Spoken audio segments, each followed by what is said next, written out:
ராஜா அவரோட பையன் இளவரசர் வந்துட்டு ரொம்ப முழுமையே நடக்கிறாரு.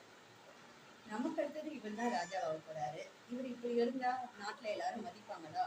மற்ற அரசர்கள்லாம் நம்மள மதிப்பாங்களா? நம்ம இளவரசர் இப்படி இருக்காரு. ஏன்னா அந்த ராஜாவுக்கு ரொம்ப வருத்தம்.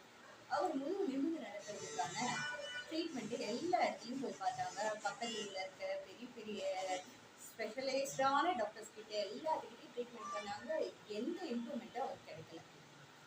அவங்க ஊர்லயே ஒரு வயசான ஒரு முதியவர் வந்து வைத்தியம் பார்க்குறாரு அப்படின்ற தகவல் கிடைச்சோன்னே, சரி அவங்க கிட்ட போய் பார்க்கலாம் அப்படின்னு அவங்க கிட்ட போய் ட்ரீட்மெண்ட் பார்த்தாங்க. அவர் பார்த்த கொஞ்ச நாள்லயே இளவரசர் நல்லா நிமிர்ந்து நடக்க ஆரம்பிச்சிட்டாரு.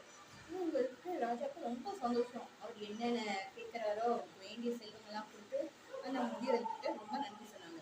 அப்படியா? ஆனால் ஒன்றும் சொல்ல போனால் அவர் ட்ரீட்மெண்ட்டே பண்ணல. அவர் பண்ண ட்ரீட்மெண்ட் அவரோட மைண்டே மாற்றினது தான். அது எப்படி மாற்றினாங்கன்றீங்களா? நீங்கள் சைக்காலஜியில் சொல்லுவோம். நீங்கள் என்ன நினைக்கிறீங்களோ அதை கற்பனை பண்ணி விஷயம் போடுவீங்கன்ட்டு. அது போல அவர் நிமிர்ந்து நடக்கிற மாதிரி ஓவியங்கள் அவர் எங்கே போகிறாரோ அந்த இடத்துல எல்லாத்துலேயுமே அந்த ஓவியங்கள் வரைஞ்சி வச்சாங்க. அதை பார்த்து பார்த்து நடக்கிற அந்த இளவரசருக்கு நல்ல நிமிர்ந்து நடக்கிறதுக்கான அந்த பக்குவம் வந்துடுச்சு. அவரும் ஆக்சுவலாக அதே மாதிரி நிமிர்ந்து நடக்க ஆரம்பிச்சாரு. இதே போல் ஸ்டூடெண்ட்ஸான நீங்கள் உங்கள் கேரியரில் சக்ஸஸ் பண்ணணும்னா முதல்ல உங்களுக்கு அது மேலே நம்பிக்கை வரணும். நான் சக்ஸஸ் ஆகி இந்த போஸ்ட்டுக்கு வந்துடுவேன் அப்படின்ற நம்பிக்கை நமக்கு இருந்தால் தான் நம்ம இந்த கேரியரில் சக்ஸஸ் ஆக முடியும். ஓகே, எல்லாரும் நம்பிக்கையோட நம்ம விஷன் போட